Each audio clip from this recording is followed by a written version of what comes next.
would you do if your family abandoned you on Christmas, then had the audacity to send you a bill for $85,000? Well, I'm Sarah Mitchell, and I'm about to tell you exactly what happened when my own blood relatives thought they could manipulate me into paying for their lavish lifestyle. But they had no idea what was coming when those Navy SEALs knocked on their door. I'd love to know which corner of the globe you're watching from. And if this story speaks to you, make sure to subscribe. Tomorrow's video is one you absolutely can't miss. My name is Sarah Mitchell, and I thought I knew what family meant. I was 34 years old, working as a cybersecurity analyst for a government contractor in Arlington, Virginia. My salary was decent, around $95,000 a year, but I lived modestly in a small apartment, drove a used Honda Civic, and saved every penny I could. I wasn't rich by any means, but I was responsible with money. My family? Well, that's a different story entirely. My older sister Rebecca had always been the golden child. She married young to a real estate developer named Marcus Wellington, and they lived in a sprawling McMansion in Fairfax County. Rebecca never worked a day in her life after marriage, spending her time at country clubs and spa retreats. They had 2 teenagers, Emma and Jake, who were as entitled as their parents.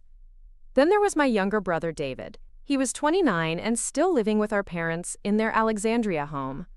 David had bounced from job to job, never holding anything down for more than 6 months. He had expensive tastes though, designer clothes, the latest tech gadgets, and a BMW that he somehow convinced our parents to co-sign for. Our parents, Helen and Robert Mitchell, were both retired teachers. They should have been living comfortably on their pensions, but instead they were constantly stressed about money. Why? Because they couldn't say no to Rebecca and David's endless requests for financial help. Every family gathering was the same routine. Rebecca would complain about needing money for Emma's private school tuition or Jake's hockey equipment. David would mention how he was between opportunities and needed help with his car payment.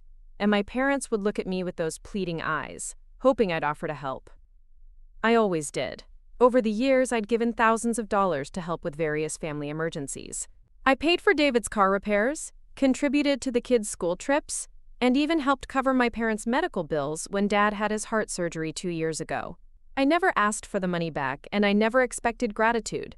They were family, and that's what family does for each other. Or so I thought. The trouble started in October 2023. Rebecca called me on a Tuesday evening, her voice dripping with fake sweetness. "Sarah, honey, I need to talk to you about something important," she said. "Marcus and I have been discussing Christmas, and we think it would be wonderful if we could all spend it together at the family cabin in the Blue Ridge Mountains." Now, this cabin wasn't some rustic retreat. It was a luxury vacation rental that cost $800 a night. Rebecca and Marcus had rented it for the entire week between Christmas and New Year's, spending nearly $6,000 just on accommodation. "That sounds expensive," I said cautiously. "Well, that's the thing," Rebecca continued. "We thought it would be fair if we all split the costs. Make it a real family contribution. The rental, food, activities. We're looking at about $15,000 total for the week." I did the math quickly. Split 5 ways between Rebecca's family, David, my parents, and me. That was $3,000 per person. But Rebecca's family was 4 people, so really, they were expecting everyone else to subsidize their luxury vacation. "Rebecca, I can't afford $3,000 for Christmas," I said honestly. "That's more than I spend on rent." "Oh, come on, Sarah. You make good money, and you don't have kids or a mortgage. You can afford it. Besides, think about Mom and Dad. They deserve a nice Christmas after everything they've been through." The guilt trip was classic Rebecca. She was asking me to pay for a vacation I couldn't afford, using our parents as emotional leverage.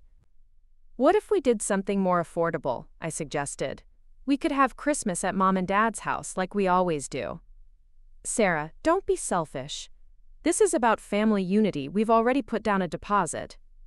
They'd already made the decision without consulting me about the cost. This was manipulation, pure and simple. "I'm sorry, Rebecca, but I can't do $3,000.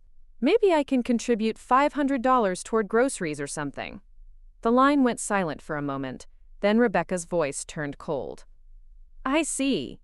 Well, I guess we know where your priorities are. I'll have to tell everyone that Sarah doesn't want to participate in the family Christmas. She hung up before I could respond. 2 days later, David called. Sarah, what's this about you not wanting to spend Christmas with the family? I never said that, David. I just can't afford to pay $3,000 for a vacation rental. Come on, sis, it's just money. You're being really selfish here. Mom's been crying about this. David, who hadn't held a steady job in years, was lecturing me about money and selfishness. David, if it's just money, why don't you pay for it? You know I'm between jobs right now, but you have that government job. You're practically rich. Practically rich. I was living paycheck to paycheck like most Americans, but because I had a steady job and didn't ask for handouts, I was practically rich. I offered to contribute what I can afford. I'm not paying $3,000 for a vacation. Fine. But don't expect us to change our plans just because you're being cheap. That evening, my mother called. Her voice was shaky and I could tell she'd been crying. Sarah, sweetheart, I don't understand what's happening. Rebecca says you don't want to spend Christmas with us. Mom, that's not true. I want to spend Christmas with you. I just can't afford to pay $3,000 for the cabin rental. $3,000? Oh my, I didn't realize it was that much. Rebecca just told us that everyone was chipping in for a family vacation. How much did they tell you that you'd have to pay? Well, they said since Dad and I are on a fixed income, we just need to cover $500 for groceries. So my parents were paying $500. Rebecca's family of 4 was probably paying $1,000. David was paying nothing because he was between jobs, and they wanted me to cover the remaining $4,500 on top of my own $3,000 share. They were expecting me to pay $7,500 total. Mom, I can't afford that. I'm sorry, but I just can't. Oh, honey, I understand. Money is tight for everyone. Maybe we can work something out. But we didn't work anything out.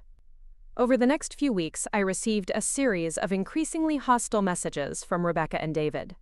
They accused me of being selfish, of not caring about family, of ruining Christmas for everyone. They painted me as the villain who was too cheap to spend money on family. The final straw came in mid-November. Rebecca sent me a text message that said, "Since you've decided not to participate in family Christmas, don't expect us to include you in any future family events. Actions have consequences." I was being excommunicated from my own family because I couldn't afford to subsidize their luxury vacation. December came and went. I spent Christmas alone in my apartment, ordering Chinese takeout and watching Netflix. I didn't hear from anyone in my family. No calls, no texts, no Merry Christmas messages, nothing. I saw their social media posts, though. Photos of them laughing around a massive Christmas tree in the cabin. Pictures of expensive meals and wine tastings. David posting about the amazing family time while wearing a new designer jacket. Rebecca's kids opening what looked like thousands of dollars worth of presents. They were having the time of their lives, and I wasn't even worth a phone call. I thought that was the end of it. I was hurt, angry, and confused, but I figured I'd just have to accept that my family had shown their true colors. I started making plans to build a new life without them. Then, on January 15, 2024, I received an email that changed everything. The subject line read, "Outstanding family obligation, payment due." I opened it, thinking it might be some kind of sick joke. It wasn't. "Dear Sarah," the email began, "we are writing to inform you of outstanding expenses from the family Christmas gathering that you were invited to participate in. While you chose not to attend, the family has determined that your absence created additional financial burden that must be addressed." I kept reading, my jaw dropping with each line. The total cost of the family Christmas celebration was $23,000. This includes cabin rental, food, beverages, activities, and gifts for all family members. Your share, calculated as 1/5 of the total cost, is $4,600. But that wasn't all. A lot of love and effort went into bringing this story to life. If you're enjoying it, we'd be so grateful if you'd subscribe to our channel. Now, back to where we left off. Additionally, due to your absence, the family had to make alternative arrangements for gift-giving and activities. This resulted in additional expenses of $3,200, which we believe should be covered by you as compensation for the disruption caused by your non-participation. The email went on to detail a list of expenses that were supposedly my responsibility.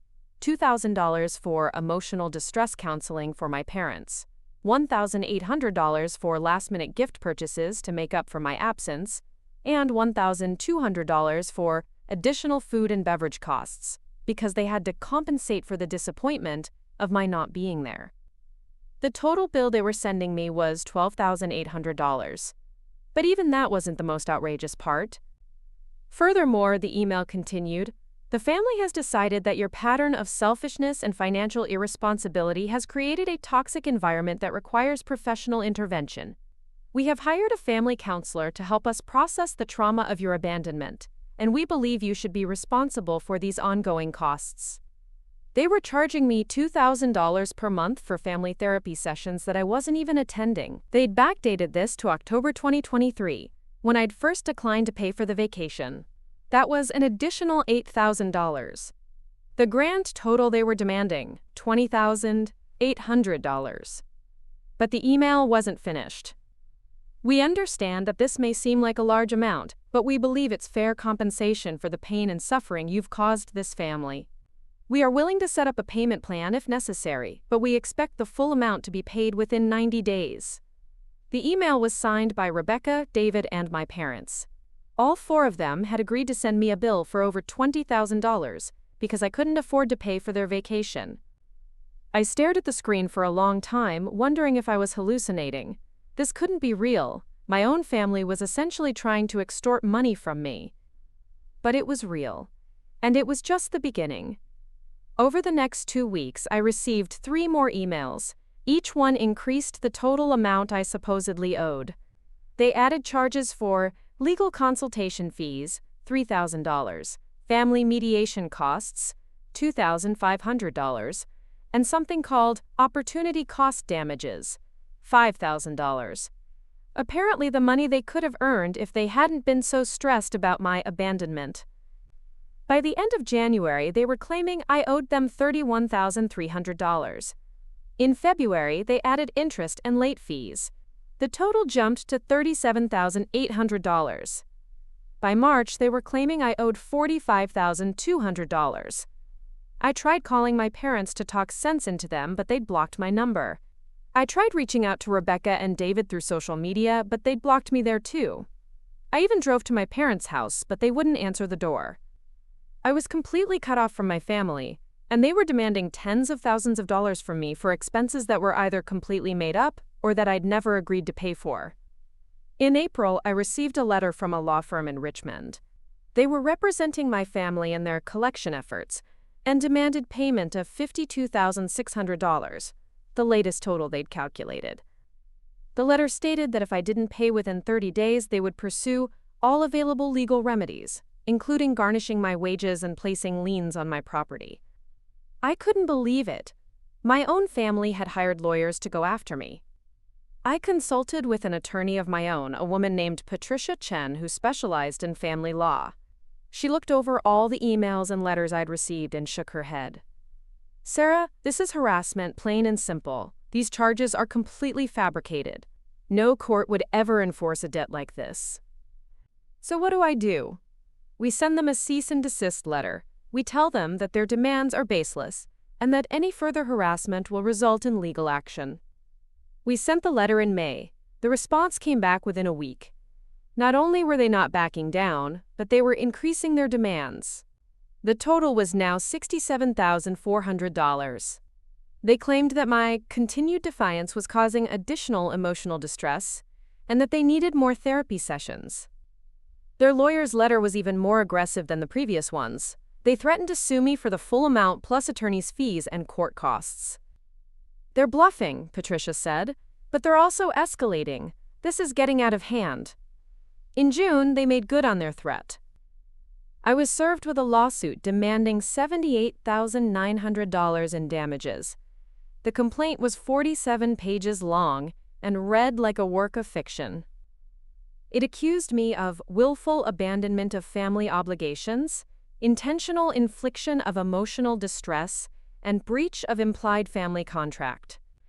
They claimed that by not paying for the Christmas vacation, I had violated some kind of unspoken agreement that family members would support each other financially. They argued that their emotional distress was so severe that they needed ongoing therapy, and that I should be responsible for all costs associated with their recovery. The lawsuit was filed in Fairfax County Circuit Court. Patricia and I spent weeks preparing our defense, but she was confident that the case would be dismissed. "This is frivolous," she told me. "The judge will see right through this." But we never got the chance to find out. Because on July 3, 2024, everything changed. I was at work when I got a call from Patricia. "Sarah, you need to sit down. I just got a call from the court. Your family's lawsuit has been withdrawn."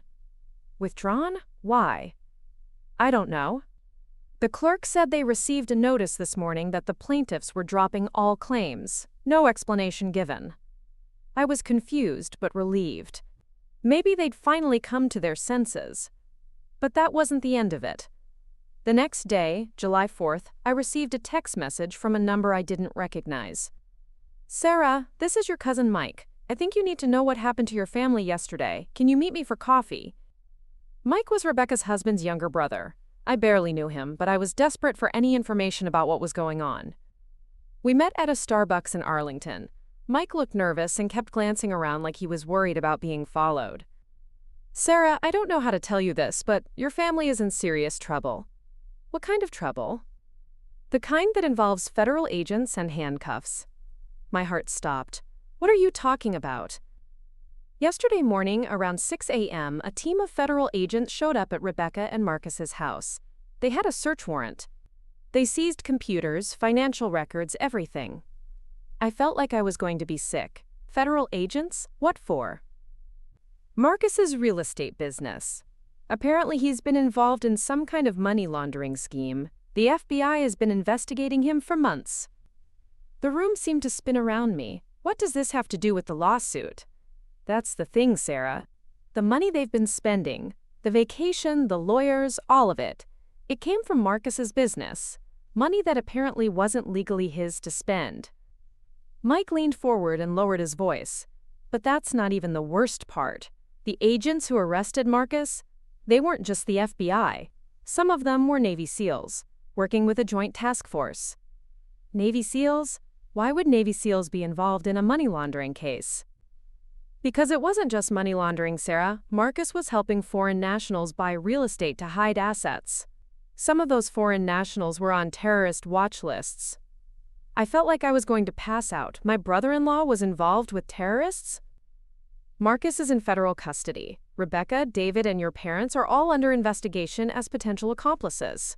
Their bank accounts have been frozen, and their assets are being seized. My parents, what do they have to do with this? They've been receiving regular payments from Marcus for years. The FBI thinks they might have been helping to launder money through their pension accounts. I thought about all the times my parents had seemed stressed about money despite having 2 teacher pensions. Had they been involved in this all along? Mike, I don't understand. How do you know all this? Because I work for the Defense Intelligence Agency, Sarah. I've been monitoring this case for months. I couldn't say anything before because it was classified, but now that arrests have been made, I can tell you what's been happening. The Defense Intelligence Agency. Mike worked for the DIA, and he'd been watching my family commit federal crimes. The lawsuit they filed against you, that was the stupidest thing they could have done. It created a paper trail that led directly to Marcus's illegal activities. The $85,000 they were demanding from you? That was money they needed to pay back to their criminal partners. Everything clicked into place. They weren't just being greedy or vindictive. They were trying to use me to pay off criminals. Sarah, you need to understand something. When the Navy SEALs knocked on their door yesterday, your family tried to claim that you were the one who had been handling their finances. They tried to make you the fall guy for their crimes. I couldn't breathe. My own family had tried to frame me for their crimes. But here's the thing, Mike continued. The investigation has been going on for months. The feds know exactly who was involved and who wasn't. Your financial records are clean. You're not a suspect. What's going to happen to them? Marcus is looking at 20 years minimum. The terrorism charges alone could put him away for life. As for the rest of them, Mike shrugged. Depends on how much they knew and how much they cooperated. I sat there in stunned silence, trying to process everything Mike had told me. My family had cut me out of their lives, demanded tens of thousands of dollars from me, and then tried to frame me for their crimes. All because I couldn't afford to pay for a vacation. Mike, why are you telling me this? Because you deserve to know the truth. And because I want you to understand that when those Navy SEALs knocked on their door, it wasn't just about Marcus's crimes. It was about justice for what they did to you. He reached into his jacket and pulled out a manila envelope. These are copies of all the financial records the FBI seized from their houses. You'll see exactly where the money for their lifestyle was coming from. And you'll see that every penny they demanded from you was money they needed to pay back to criminals. I took the envelope with shaking hands. Sarah, I know this is a lot to take in, but I want you to know that your family's crimes don't reflect on you. You're the only one who came out of this with your integrity intact. As I drove home that day, I couldn't stop thinking about everything that had happened. My family had destroyed themselves through greed and criminal activity. They tried to drag me down with them, and when that failed, they tried to use me as a scapegoat. But in the end, justice had found them, and it had come knocking on their door in the form of Navy SEALs and federal agents.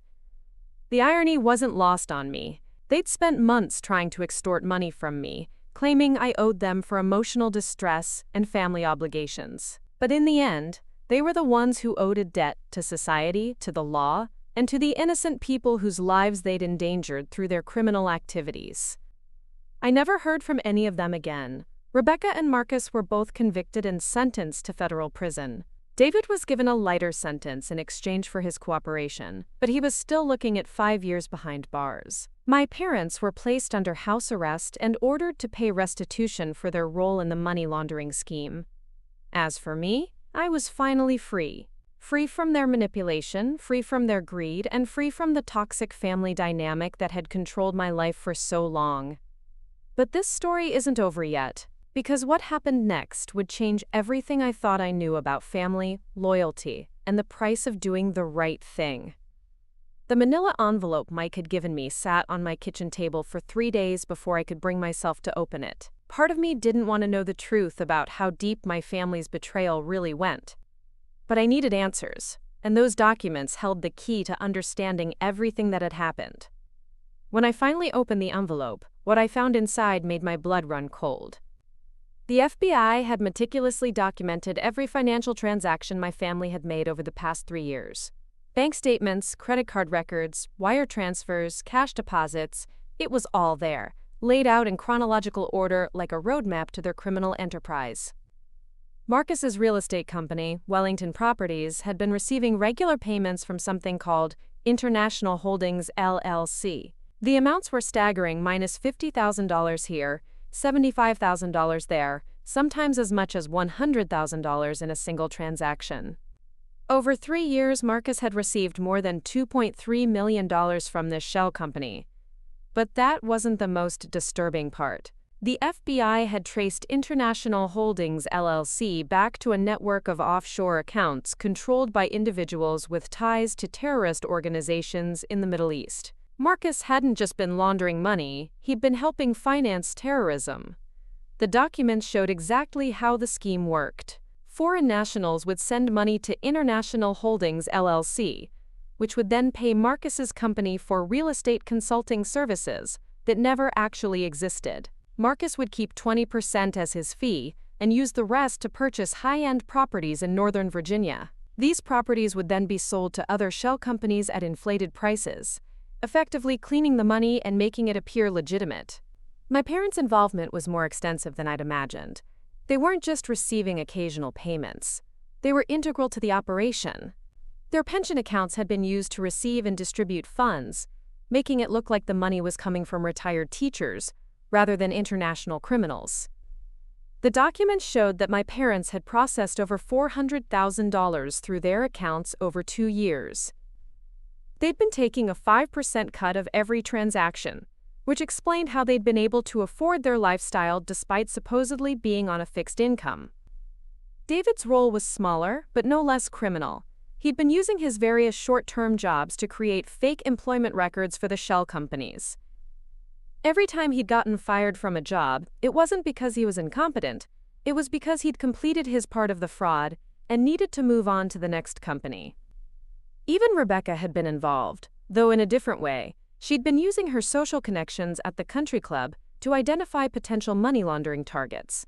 Wealthy individuals who might be interested in investment opportunities that were actually fronts for the criminal enterprise. As I read through the documents, I began to understand the timeline of events that had led to my family's downfall.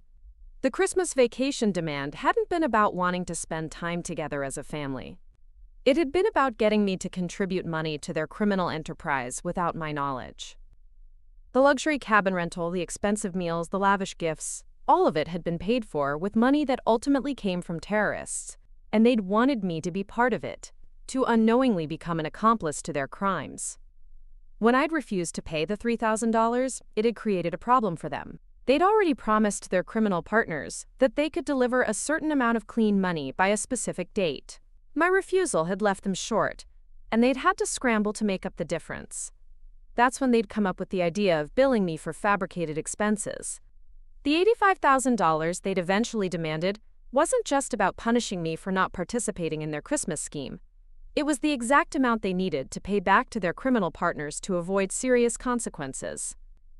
The documents showed wire transfer instructions for $85,000 to be sent to an account in the Cayman Islands. The transfer was scheduled for August 15, 2024, exactly 30 days after their final demand letter to me. If I'd paid them, that money would have gone directly to terrorists. But there was something else in the documents that made my stomach turn. Among the FBI's evidence was a recorded phone conversation between Marcus and one of his criminal contacts. The conversation had taken place on June 20th, just 2 weeks before the federal raid. In the recording, Marcus was explaining that he was having trouble collecting the money they owed. The voice on the other end of the line was calm but menacing. "Mr. Wellington, we have been very patient with you, but our patience is not infinite. If you cannot deliver the agreed-upon amount by the deadline, there will be consequences." "I understand," Marcus replied. "We're working on it. My sister-in-law is being difficult, but we have legal pressure on her now. She'll pay." "For your sake, I hope so. We know where you live, Mr. Wellington. We know where your family lives. We know where your wife shops and where your children go to school." The threat was clear and chilling. My family hadn't just been stealing money. They'd been playing with fire, dealing with people who wouldn't hesitate to use violence to collect their debts. Marcus's voice was shaking when he responded. "She'll pay. I promise you she'll pay. She had better, because if she doesn't, we will collect our debt from you and your family in other ways." The recording ended there, but the implication was clear. If I hadn't paid the $85,000, my family would have been in physical danger from the criminals they'd been working with. The irony was overwhelming. They'd spent months portraying me as the villain, the selfish family member who didn't care about anyone but herself. But in reality, by refusing to pay their demands, I'd saved them from getting even deeper into a criminal enterprise that could have gotten them killed. The documents also revealed something that made me question everything I thought I knew about my family's history. The FBI had traced their criminal activities back much further than I'd realized.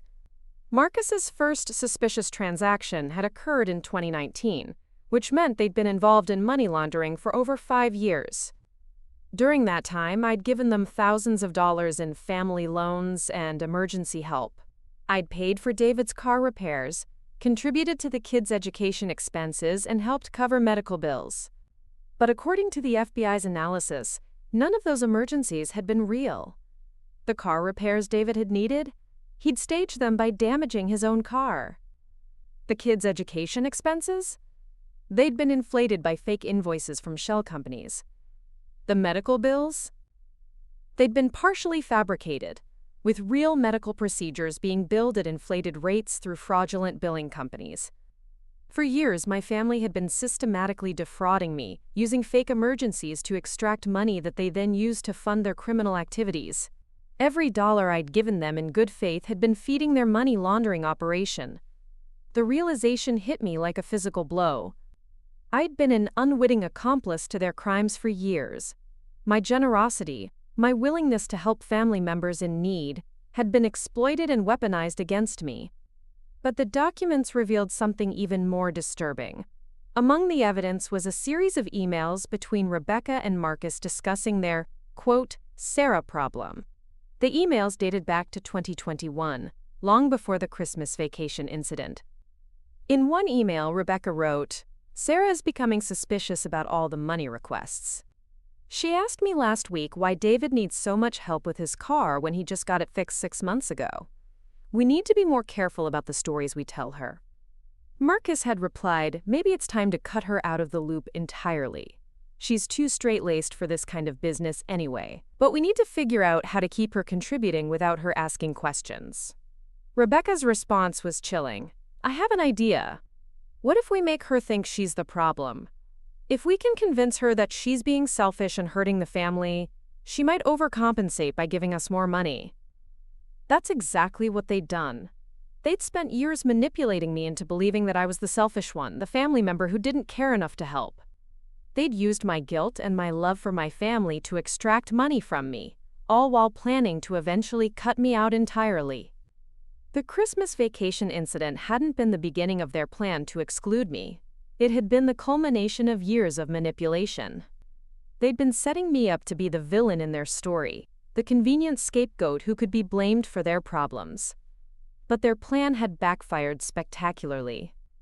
Instead of making me a willing accomplice, they'd pushed me away at exactly the moment when federal investigators were closing in on their operation. My refusal to participate had saved me from being implicated in their crimes. The documents also revealed the extent of the federal investigation that had been going on behind the scenes. The FBI had been monitoring my family's activities since early 2023, using surveillance techniques that seemed straight out of a spy movie. They'd been intercepting phone calls, monitoring bank accounts, and even conducting physical surveillance of family members. The investigation had been so comprehensive that they'd documented every meeting, every transaction, and every conversation related to the money laundering scheme. But what struck me most was a note in the file from the lead FBI agent, Special Agent Jennifer Torres. The note was dated June 1, 2024, just a few weeks before the raid. Subject Sarah Mitchell appears to be an unwitting victim rather than a willing participant in the criminal enterprise. Her financial records show no evidence of involvement in money laundering activities. Recommend removing her from the list of potential suspects and treating her as a victim of family exploitation. The FBI had been protecting me without my knowledge. While my family had been trying to frame me as a co-conspirator, federal agents had been documenting evidence of my innocence. There was also a psychological profile of me in the file, prepared by an FBI behavioral analyst. The profile described me as financially responsible, emotionally manipulable, and likely to be exploited by family members due to strong sense of obligation and guilt. The analyst had predicted that my family would try to use me as a scapegoat, writing, "If the subjects face legal pressure, they will likely attempt to shift blame to Sarah Mitchell, portraying her as the financial mastermind behind their operations. This is a predictable pattern in family-based criminal enterprises." The FBI had seen it coming from miles away. They'd known that my family would try to frame me, and they'd been preparing to protect me from their lies. But perhaps the most revealing document in the entire file was a recorded conversation between my parents from May 2024. The FBI had placed surveillance equipment in their home, and the conversation had been captured during what they thought was a private moment. My mother's voice was barely above a whisper. "Robert, I can't keep doing this. The lies, the fake emergencies, the way we've been treating Sarah, it's wrong." My father's response was cold and calculating. "Helen, we're in too deep now. If we stop, if we tell the truth, we'll lose everything. The house, the car, our retirement, all of it will be gone. But Sarah doesn't deserve this. She's been nothing but good to us, and we've been lying to her for years. Sarah will be fine. She has a good job, no kids, no real responsibilities. She can afford to help us out." "Help us out, Robert, we've been stealing from her. We've been taking money from our own daughter to pay for our crimes. We've been surviving, Helen. Sometimes survival requires difficult choices." "This isn't survival, Robert. This is greed. We had enough money to live comfortably, but we wanted more. We wanted the nice vacations, the expensive dinners, the luxury lifestyle, and we've been making our daughter pay for it." The conversation continued for another 10 minutes, with my mother expressing increasing guilt and my father becoming more defensive. But what struck me most was the casual way they discussed their betrayal of me. I wasn't their daughter in that conversation. I was a resource to be exploited. My father's final comment in the recording was perhaps the most revealing. "Helen, Sarah chose to be alone.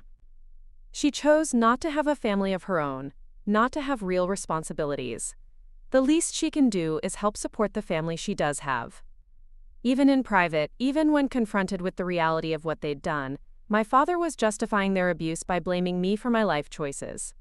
Because I'd chosen to remain single, because I'd focused on my career instead of starting a family, I somehow deserved to be exploited. The documents also contain transcripts of conversations between David and Rebecca, revealing the extent of their coordination in manipulating me.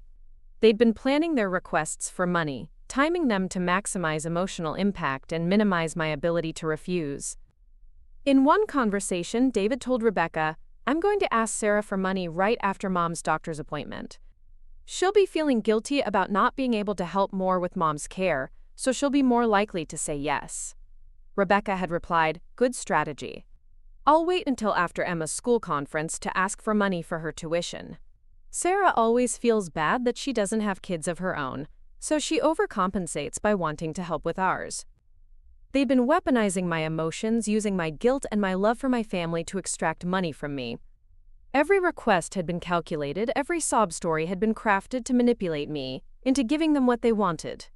But the documents also revealed something that gave me hope. Among the FBI's evidence was a series of character references for me, provided by my coworkers, neighbors, and friends. The references painted a picture of someone who was honest, hardworking, and genuinely caring, the exact opposite of how my family had been portraying me. My supervisor at work had written, "Sarah Mitchell is one of the most ethical employees I've ever worked with. She's honest to a fault and would never compromise her integrity for financial gain." A neighbor had said, "Sarah is always willing to help others, often at her own expense. She's the kind of person who would give you the shirt off her back if you needed it." Even my landlord had provided a reference. "Sarah is a model tenant who always pays her bills on time and takes care of her responsibilities. She's exactly the kind of person you want living in your building." The FBI had built a comprehensive case for my innocence, documenting not just my lack of involvement in the criminal enterprise but also my character and integrity. They'd prepared to defend me against my family's accusations before those accusations had even been made. As I finished reading through the documents, I felt a strange mixture of emotions. I was angry at my family for their betrayal, but I was also oddly relieved. For years, I'd been questioning myself, wondering if I really was as selfish and uncaring as they'd made me feel. But the FBI's investigation had confirmed what I'd always known deep down. I was the victim, not the villain. The documents also revealed the broader scope of the criminal network my family had been part of. Marcus's money laundering operation had been just one small piece of a much larger puzzle. The FBI had identified dozens of other individuals and businesses involved in the scheme, spanning multiple states and several countries. The investigation had required coordination between the FBI, the CIA, the Treasury Department, and military intelligence units, including the Navy SEALs who had ultimately arrested Marcus. The scope of the operation was staggering, involving hundreds of millions of dollars and potentially preventing terrorist attacks on American soil. My family's greed had made them part of something much bigger and more dangerous than they'd ever imagined. They'd thought they were just making some easy money by helping wealthy foreigners buy real estate. But they'd actually been funding terrorism and putting national security at risk. The final document in the file was a letter from Special Agent Torres, addressed to me personally. The letter was dated July 10, 2024, a week after the arrests. "Dear Ms. Mitchell," the letter began, "I want you to know that the FBI's investigation has completely exonerated you of any involvement in your family's criminal activities. You are a victim of their crimes, not a participant." The letter went on to explain that the FBI had been monitoring my communications and financial activities for months, and that they'd found no evidence of any wrongdoing on my part. In fact, the letter stated that my refusal to pay my family's demands had been instrumental in exposing their criminal enterprise. Your integrity and moral compass, the letter continued, served as a catalyst for bringing these criminals to justice. By refusing to be manipulated and by standing firm in your principles, you helped us build a case that will keep dangerous individuals off the streets and protect national security. The letter concluded with an offer. If you would like to provide a victim impact statement at your family members' sentencing hearings, we would be happy to facilitate that. Your voice deserves to be heard, and your story deserves to be told. A victim impact statement. The idea had never occurred to me, but as I thought about it, I realized that I did have something to say. My family had spent years portraying me as the villain in their story, but I was actually the victim of their crimes. I'd been emotionally abused, financially exploited, and ultimately set up to take the fall for their criminal activities. I'd suffered years of guilt and self-doubt, wondering if I really was as selfish and uncaring as they'd made me feel. But more than that, I'd been robbed of something precious. My faith in family, my belief that the people who were supposed to love me unconditionally would never deliberately hurt me. That betrayal was worth more than any amount of money they'd stolen from me. As I sat in my apartment that night, surrounded by the evidence of my family's crimes, I made a decision. I would provide a victim impact statement at their sentencing hearings. I would tell the court exactly what they'd done to me, not just financially but emotionally. I would make sure that their crimes against me were part of the official record, not just their crimes against the government. Because what they'd done to me was just as real and just as damaging as their money laundering and terrorist financing. But first, I had to process everything I'd learned. The family I'd thought I knew had never really existed. The people I'd loved and trusted had been using me for years, planning to eventually destroy me to save themselves. The Christmas vacation that had started this whole nightmare hadn't been about family bonding. It had been about getting me to unknowingly contribute to a terrorist financing operation. Every family gathering, every holiday celebration, every moment of apparent closeness had been tainted by their criminal activities. I'd been living a lie for years, and I was only now beginning to understand the truth. But strange as it seemed, I was grateful that the truth had finally come out. Because now, for the first time in years, I was free to build a real life based on honesty and integrity. The road ahead wouldn't be easy. I'd have to learn to trust people again, to believe that not everyone was trying to manipulate me. I'd have to rebuild my understanding of what family really meant, and figure out how to create meaningful relationships without the toxic dynamics I'd grown up with. But I was ready for that challenge, because I'd learned something valuable from this experience. Sometimes the people who claim to love you the most are the ones who hurt you the worst. And sometimes, the greatest act of love is learning to walk away from those who would destroy you. The Navy SEALs knocking on my family's door hadn't just been about justice for their crimes against the government. It had been about justice for their crimes against me, and that justice was just beginning. 3 months after reading those FBI documents, I found myself sitting in a federal courthouse in Alexandria, Virginia. The mahogany-paneled courtroom was packed with reporters, federal agents, and family members of other victims. Today was Marcus Wellington's sentencing hearing, and I was about to deliver my victim impact statement. Special Agent Torres had prepared me for this moment, explaining that my testimony would be crucial in helping the judge understand the full scope of the damage caused by the criminal enterprise. But nothing could have prepared me for the emotional weight of facing my family in a courtroom setting. Marcus sat at the defendant's table in an orange jumpsuit, his once confident demeanor replaced by hollow exhaustion. Rebecca was in the gallery behind him, her designer clothes replaced by a simple black dress. She looked like she'd aged 10 years in the past few months. David sat next to her, fidgeting nervously with his hands. My parents were conspicuously absent. Their own sentencing hearing was scheduled for the following week. As I walked to the witness stand, I could feel Rebecca's eyes boring into me. Even now, even after everything that had been exposed, I could see anger in her expression. She still believed I was the one who had wronged the family. Judge Patricia Holbrook, a stern woman in her 60s, looked at me with kind but serious eyes. "Ms. Mitchell, please proceed with your statement." I took a deep breath and began to speak. "Your Honor, my name is Sarah Mitchell, and Marcus Wellington is my brother-in-law. For 5 years, I believed I was part of a loving family. I thought the people sitting in this courtroom were the most important people in my world. I trusted them with my money, my emotions, and my future. That trust was systematically betrayed in ways I'm still trying to understand. I paused, gathering my thoughts. The courtroom was completely silent. I gave my family over $40,000 over the years, believing I was helping with emergencies and hardships. I now know that every single emergency was fabricated. Every car repair, every medical bill, every educational expense, all lies designed to extract money from me to fund their criminal activities. I looked directly at Marcus, who couldn't meet my eyes. But the financial theft was only part of the damage they caused. They systematically destroyed my self-worth, making me believe I was selfish and uncaring. They isolated me from potential relationships by convincing me that I was too difficult to love. They made me question my own sanity and moral compass. My voice grew stronger as I continued. When I couldn't afford to pay $3,000 for a vacation rental, they cut me out of the family entirely. They spent Christmas posting photos of their happiness while I sat alone in my apartment, wondering what I had done wrong. Then they had the audacity to send me a bill for $85,000 claiming I owed them for emotional distress. I saw Rebecca shift uncomfortably in her seat. Your Honor, I now know that this $85,000 wasn't just about punishing me, it was money they needed to pay back to terrorists.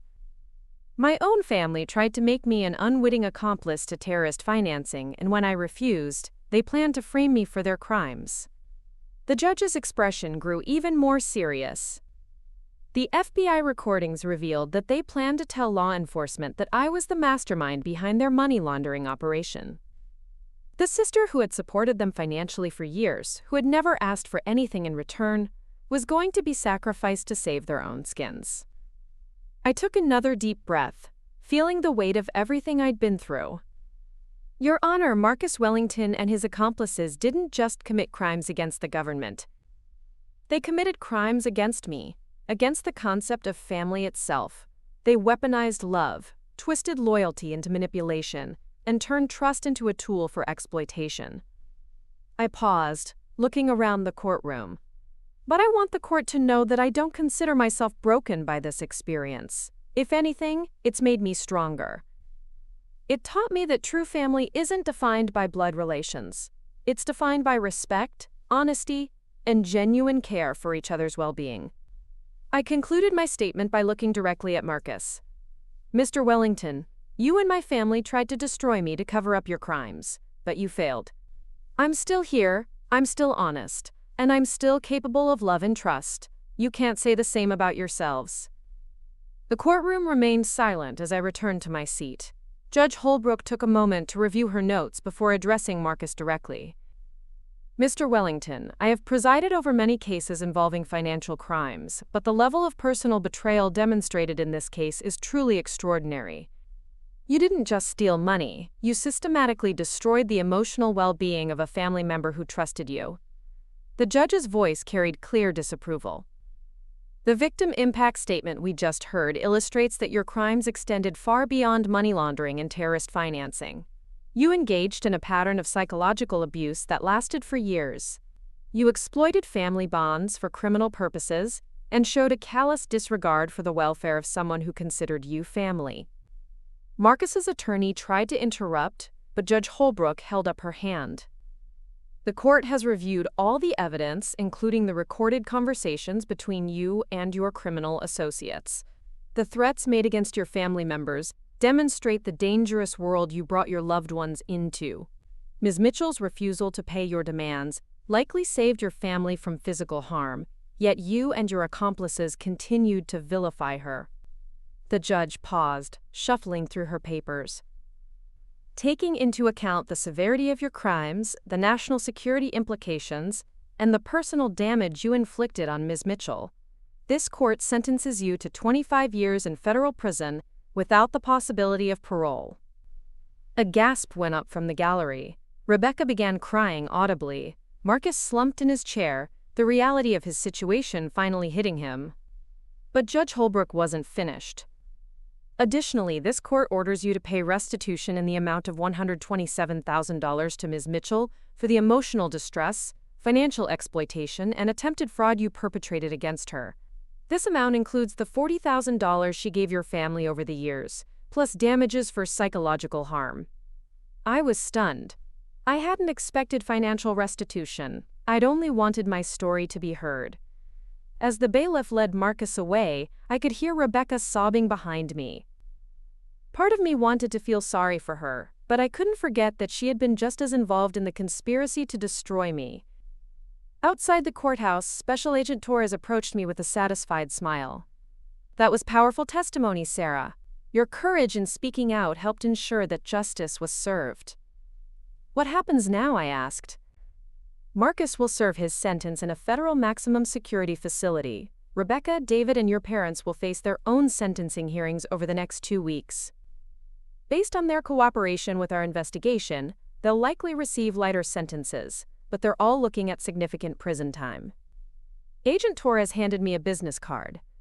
"There's something else you should know. The information your family provided during their interrogations led to a much larger investigation. We've identified and arrested 47 other individuals involved in this terrorist financing network. Your refusal to pay that $85,000 didn't just save you from becoming an accomplice. It helped us uncover one of the largest domestic terrorism financing operations in recent history." The weight of her words hit me slowly. My simple refusal to pay for a vacation I couldn't afford had helped prevent terrorist attacks. "The Department of Homeland Security wants to offer you a commendation for your inadvertent role in exposing this network. Of course, it's completely voluntary, but they'd like to recognize your contribution to national security." I declined the commendation. I hadn't been trying to be a hero. I'd just been trying to live within my means and maintain my integrity. But it felt good to know that my principles had accidentally served a greater purpose. Rebecca's sentencing hearing took place a week later. I chose not to attend, but I heard from Agent Torres that she received 8 years in prison. During her statement to the court, Rebecca had tried to claim that she was just following her husband's lead, but the judge wasn't impressed. The recorded conversations had clearly shown her active participation in the scheme to defraud me. David received 5 years in prison in exchange for his cooperation with federal investigators. His testimony had been crucial in understanding how the employment fraud aspect of the operation worked. My parents' hearing was the most difficult for me to process. They each received 3 years of house arrest and were ordered to pay substantial restitution to the government. The judge had taken their age and their status as first-time offenders into account, but she made it clear that their betrayal of me had been a significant factor in her sentencing decision. I attended their hearing, not to deliver another victim impact statement, but to see if there would be any acknowledgement of what they'd done to me personally. I needed to know if they felt any genuine remorse for the years of manipulation and exploitation. My father showed no emotion throughout the proceedings. He maintained the same cold, calculating demeanor I'd heard in the FBI recordings. But my mother was different. When she had the opportunity to address the court, she looked directly at me. "Your Honor, I want to apologize to my daughter Sarah. What we did to her was unforgivable. We took advantage of her love and generosity, and we tried to destroy her to save ourselves. She didn't deserve any of this, and I will regret our actions for the rest of my life." It was the first genuine apology I'd received from any family member throughout this entire ordeal. It didn't erase the years of damage, but it gave me a small measure of closure. After the hearing, my mother approached me in the courthouse hallway. She looked frail and defeated, nothing like the woman who had raised me. "Sarah, I know you have no reason to forgive me, but I need you to know that I never wanted things to go this far. When we started taking money from Marcus, I thought it was just a temporary arrangement. I never imagined it would lead to this." I looked at her for a long moment before responding. "Mom, the money laundering is bad enough. But what you did to me personally, the lies, the manipulation, the way you made me feel like I was the problem, that's what really hurt. You were my mother. You were supposed to protect me, not exploit me." Tears streamed down her face. "I know, and I know that saying I'm sorry isn't enough. But I want you to know that every time we took money from you, every time we lied to you, it felt wrong. I just didn't have the courage to stop it. Why didn't you warn me? Why didn't you tell me what was really happening? Because I was scared. Scared of losing everything, scared of going to prison, scared of facing the truth about what we'd become. I understood her fear, but I couldn't excuse her choices. Mom, fear doesn't justify what you did to me. You had dozens of opportunities to come clean, to protect me from what was happening. Instead, you chose to protect yourself. She nodded, accepting my judgment. What happens now, Sarah? Is there any chance that someday we might? I cut her off gently but firmly. Mom, I don't know what the future holds. Right now, I need to focus on rebuilding my life and learning to trust people again. You're going to be under house arrest for 3 years. Maybe during that time you can think about what kind of person you want to be when you get out. It was the last conversation I had with any member of my immediate family. Over the following months, I focused on healing and rebuilding. I started seeing a therapist who specialized in family trauma and emotional abuse. Dr. Commander Reyes helped me understand that what I'd experienced wasn't just financial fraud. It was a complex form of psychological manipulation that had affected every aspect of my life. Sarah, what your family did to you is called financial abuse, Dr. Rodriguez explained during one of our sessions. It's a form of domestic violence that's often overlooked because it doesn't leave physical scars. But the emotional damage can be just as severe. Through therapy, I began to understand the patterns of manipulation my family had used against me. The guilt trips, the emotional blackmail, the way they'd made me feel responsible for their problems. All of it had been carefully calculated to keep me compliant and generous. I also learned that my response to their manipulation had been completely normal. The self-doubt, the constant questioning of my own judgment, the willingness to sacrifice my own needs for their approval. These were all common reactions to long-term emotional abuse. But perhaps most importantly, I learned that healing was possible. Dr. Rodriguez helped me develop new strategies for recognizing manipulation, setting healthy boundaries, and building relationships based on mutual respect rather than obligation. 6 months after the final sentencing hearing, I made a decision that surprised even me. I applied for a new job with the FBI's Financial Crimes Unit. My experience as a victim of financial fraud, combined with my background in cybersecurity, made me an ideal candidate for investigating similar crimes. Special Agent Torres was my strongest advocate during the application process. Sarah has first-hand experience with the psychological tactics these criminals use, she told the hiring committee. She understands how financial abuse works from the victim's perspective, which gives her unique insights into how these cases should be investigated. I was hired as a special agent trainee in January 2025, exactly 1 year after my family's arrest. My first assignment was working on a case involving a family-based money laundering operation similar to the one my own relatives had been involved in. The irony wasn't lost on me. I was now investigating the same types of crimes my family had committed, but from the other side of the law. My personal experience with financial manipulation and emotional abuse had become professional expertise. But more than that, I'd found a sense of purpose I'd never had before.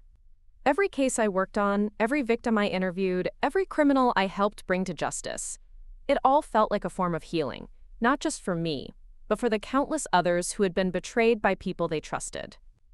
On the first anniversary of the Christmas I'd spent alone, I hosted a dinner party in my new apartment. The guests weren't blood relatives, they were the friends and colleagues who had become my chosen family.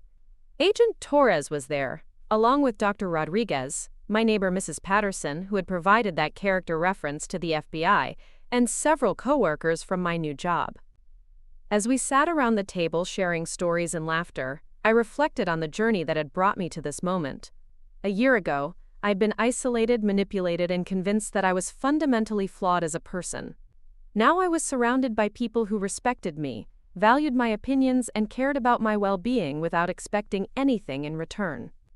The $85,000 bill my family had sent me had seemed like the end of the world at the time. But it had actually been the beginning of my real life, a life built on honesty, integrity, and genuine relationships. I never did collect the $127,000 in restitution the court had ordered Marcus to pay me. He had no assets left after the government seized everything connected to his criminal enterprise. But I didn't need his money anymore. I had something far more valuable. I had my freedom, my self-respect, and the knowledge that I'd chosen principles over profit. even when it cost me everything. The Navy SEALs who knocked on my family's door that July morning hadn't just been delivering justice for crimes against the government. They'd been delivering justice for crimes against me, against trust itself, against the sacred bonds that are supposed to exist between family members. And in the end, justice had prevailed, not just the legal kind, but the personal kind. I'd learned to recognize my own worth, to trust my own judgment, and to build relationships based on mutual respect rather than exploitation. My family had tried to bill me $85,000 for their greed and criminality. But the real bill, the cost of their betrayal, manipulation, and abuse, was something they would be paying for the rest of their lives. They'd lost their freedom, their reputation, and most importantly, they'd lost the chance to have a genuine relationship with someone who had loved them unconditionally. As for me, I'd gained something priceless. I'd learned that sometimes the greatest gift you can give yourself is the courage to walk away from people who would destroy you, even if those people share your DNA. The story that began with a family skipping Christmas with me had ended with me finding a new family altogether, one based on choice rather than blood, respect rather than obligation, and love rather than manipulation. And that, I realized, was the best Christmas gift I'd ever received. Looking for more? We've got 2 amazing stories ready for you right on screen. If this one touched you, these are absolutely worth your time. Click to watch them now, and hey, subscribe and hit that bell to never miss our latest uploads.